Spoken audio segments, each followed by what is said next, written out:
Hey everybody, welcome back to the channel. Gonna be getting back to work on the MR2 in this video. Now that I have, most of the gauges working, everything pretty much functional that I was having issues with, you're gonna just try and wrap up a few things before I can finalize the wiring harness location and get that all loomed. So first thing on the list that I wanna do is get the AC up and running. I have a new dryer for it that I'm gonna install since it was cracked open. Put the dryer in, and then I'll hook up a vacuum pump to it, see if I can get it to hold pressure or hold vacuum. And if it does, I'll go ahead, recharge it, and make sure the system works. Other thing I gotta check is the speedometer, make sure that works. That's one thing I haven't checked, just to make sure nothing is there's no issues with the wiring. So once those are done, I can probably get to work on finalizing the loom location where it goes over the transmission through the firewall, and get that all taped up and set in place, get the loom cover on it, and call that job done. So that being said, I'm gonna go ahead and get to work on replacing the AC dryer. All right, so the dryer is right here. It's in the left front corner behind the bumper cover. So it looks like it's a couple 10 mils for the two retaining bolts, as well as the bracket that holds it in place. So I'm gonna go ahead and get a socket and ratchet, get all this stuff removed, and get this thing swapped. All right, and easy enough. Old dryer is out, sitting right there. I'm gonna go ahead and get the two O-rings removed from the lines, get new O-rings put on, and then get this new one installed, tighten down, and then we can go ahead and hook up the vacuum pump. All right, just like that, new dryer is installed, everything's tightened up, put into place.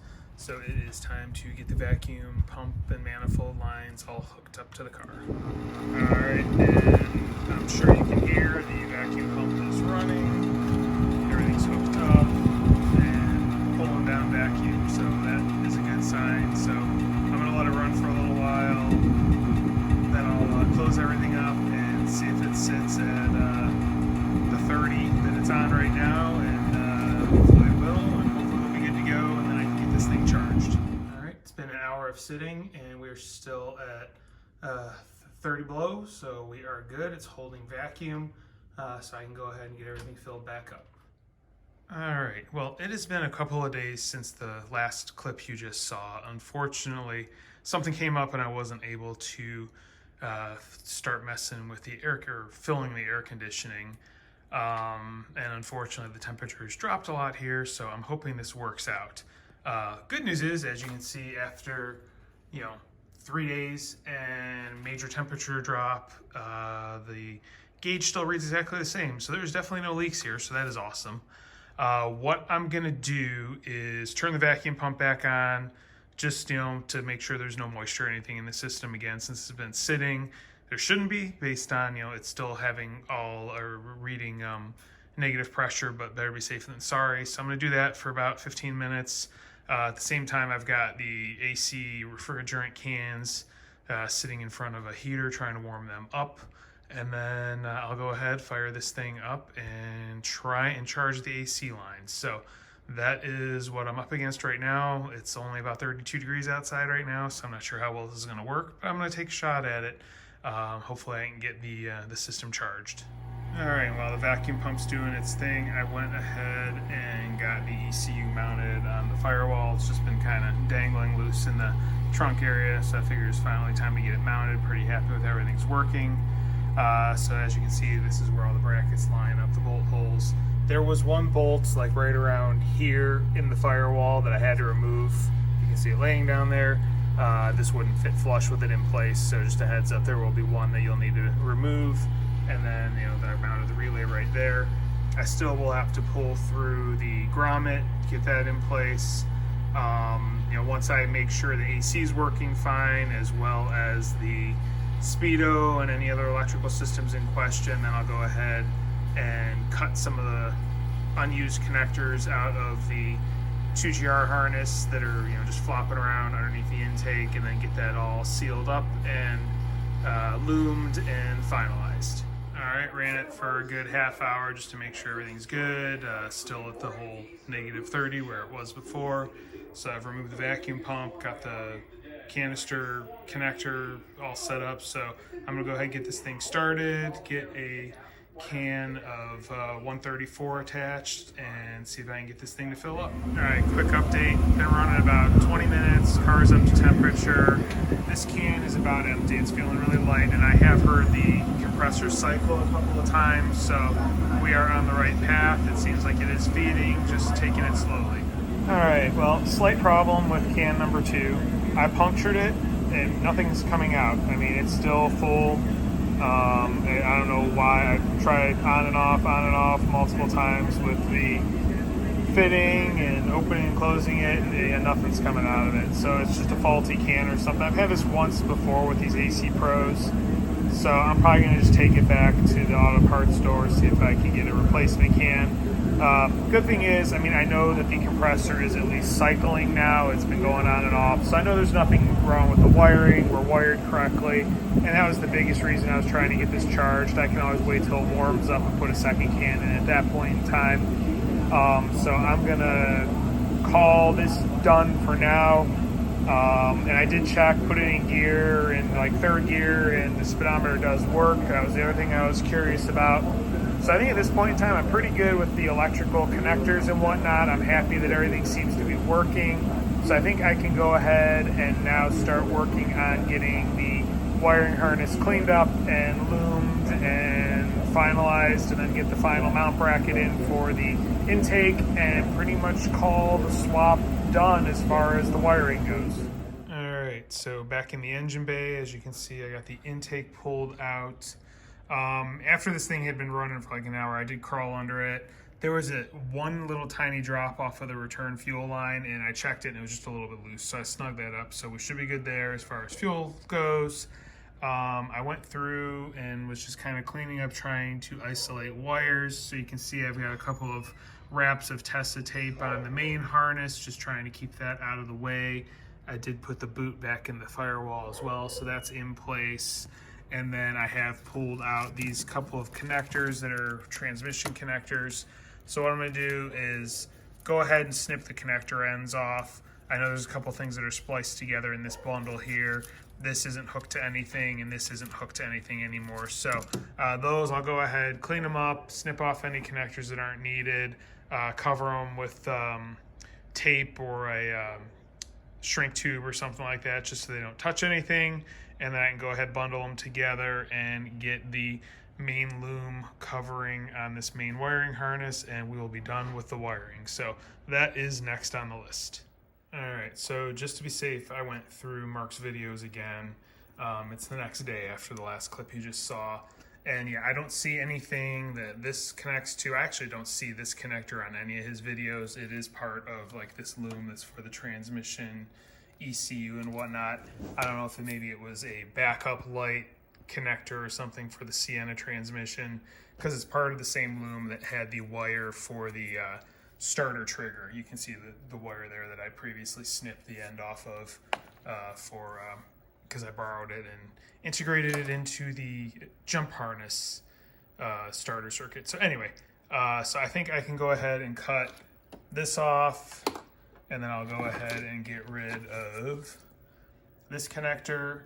Remember, there are 2 wires on here that I already clipped off and spliced together to avoid the Prindle error. So I'm just gonna pretty much cut everything right there at the connector, and then I'll just use heat shrink tubing. I think a lot of these are no longer connected to anything, but better to be safe than sorry. And that way I'll just bundle them in. So that'll get cut off. This will all get cut off. And then the last connector, which is floating around down here. This one, this isn't hooked to anything either. I'll go ahead and cut this and do the same thing. Just cap off all the ends. So gonna get to work on that, and then I can go ahead and just get it all hooked in with that bundle down there, and get the loom that you see there put over it, and the wiring will be done. All right, main connector is cut off. You can see everything. I've got shrink wrap, and then I squeeze it together with a pair of pliers, and then there is the 2 old wires that I had previously spliced together. So that one's done. I'm gonna get the other 2 taken care of, and then I can go ahead and get this tucked into the harness. All right, and here you can see I've got everything on the smaller, well, this is like the medium-sized plug cut and everything sealed off. And then I did get the other 3 wires that were in that small plug, plus the old black starter trigger wire capped off. So everything is capped. I did pull a couple of like the heavy duty holders that were attached off of the harnesses, so that should be a little bit easier to tuck in. So I'm gonna go ahead, tape these down to the other wire that's down there, and then I can go ahead and get this all bundled up. All right, time for a little update. As you can see, I ended up having to pull this back through the firewall. Just makes it a lot easier than trying to get anything bundled or loomed. I've got Tessa tape over everything, kind of dividing it. Here's the mass air sensor lead, which comes out. Everything else is bundled together. Those wires I cut are under here. I used electrical tape on the end where everything was sealed, just to kind of bundle them together that way, and then use the Tessa tape to hold it in, and just have wraps all the way down just to keep everything together. So I'm gonna go ahead and get the loom, put the loom over, and then put some rolls of Tessa tape over the loom, and we should be able to put this through the firewall one last time. I did have to remove the ECU from the firewall in order to get that bottom plug out, so just a heads up, I was a little ahead of my time as far as getting that final mounted to the firewall. So I'm gonna go ahead, get the loom put in place, and get everything put back and connected, and we should be good to go. All right, and here is the finished product. I did cut it into some sections just to make my life easier with splicing things in and out, but everything's wrapped, taped. I ran out of the cloth Tessa tape, and then I've got like another nylon version of it, so I ended up having to finish with that. But yeah, everything is wrapped up. I did put a zip tie down there at the bottom. I only had the sheath over that's the right side of the bundle. The other side to the left, it was already kind of sheathed from the factory, so I just kind of wrapped everything together, and then started going from there as far as just a single layer of sheathing. So anyway, that's it. Everything is wrapped up. I'm gonna get it put back through the firewall and get everything put back together. All right, time for an update. As you can see, intake is back in, and you can see the bracket there. I went ahead, got everything mounted, hopefully for the final time, being that all the wiring is done on this side, and knock on wood, don't have any more leaks or whatnot. So here's how I mounted it. I wasn't able to see a whole lot of instruction on mine. So there's a threaded hole there next to the engine mount. I use that. That's the larger hole on the bracket, and then the smaller hole on the bracket goes in that hole there on the mass airflow sensor right below the actual sensor itself. So I had to loosen both the bands, both the clamps, just clock it a little bit better and whatnot. But that is how I ended up getting it to fit. It fits underneath the hinges and everything just right. So I think that's the right way to have it in there, best I can tell. But as you can see, all the wiring is run. It's through the firewall. The grommets back in place. I just need to hook the ECU back up and get it mounted back on the firewall. So everything I double checked is plugged in. So I'm gonna get that plugged back in, and I'm gonna get this thing fired up. All right, car fired right up. So we are all set with the wiring. No check engine lights popped. So it looks like everything got plugged back where it needs to be. So I think I'm all good there. Last thing I want to do on this video is get back to the air conditioning. Earlier I had mentioned, I got one can in. The other one wouldn't work. So I went to the parts store, and I actually got a little education from the parts guy at AutoZone, which is something I did not know. With these recharge cans, there are 2 types. There is the old school, which, as you can see, you just puncture and it blows like crazy. And there's the new school EPA safe can, because I guess they made a change, where there's actually a safety valve in there that you need to have a adapter with a longer needle, and you can actually get an adapter that'll go between that and the can if you have an old school gauge setup like I do. So the problem is, with the old school setup, the needle's not long enough to push down that safety plunger in the new style EPA happy cans. So what happened is they gave me one old school can and one of the new cans. So I was able to put the old school can in without a problem, but obviously my needle wouldn't puncture the new can. So they were nice. They just let me swap. So I got another old school can here. So I'm gonna hook that up, and I should be able to get the second can in, and then the air conditioning should be good to go. But I just wanted to pass that along in case you did not know. Make sure, depending on what kind of gauge set you have or whatnot, that you get the right kind of refrigerant can so it will work with your setup, or else you'll have to buy the adapter if you get the kind that already has a hole in it, and then there's like a safety valve that pushes down in the top. So I'm gonna go ahead and get this hooked up and get the air conditioning done. And looky there, we've got flow. So yeah, that was the problem. This can's working just fine. I shake it up and you can see it's all flowing through. So I'm gonna go ahead and let this can empty, and we should be good to go. Like I said, this is can 2, and that's about what it's gonna take to fill the entire system once you get the new compressor on and everything vacuumed out and good to go. So I'm gonna let it do its thing. I think you can hear the clutch is cycling, or the compressor is cycling. I think it just kicked off. Give it a second, you'll probably hear it kick back on, but yeah, I'm gonna let it do its thing, and we'll go from there. All right, second can is now empty. Clutch is currently on, needles are dropping ever so slightly.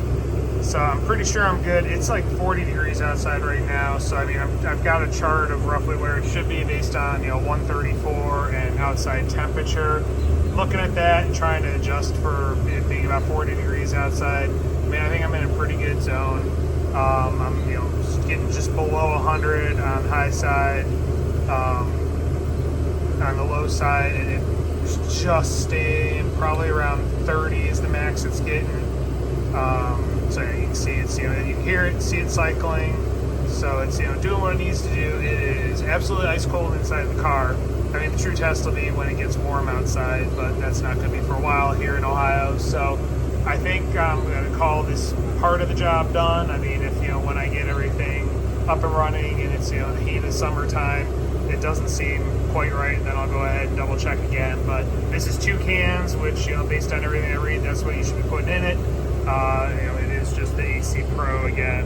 First charge, there's no oil in this because I added my own oil, but it's just, the first charge with ice, 2 12.5 ounce cans. So I'm going to call this done.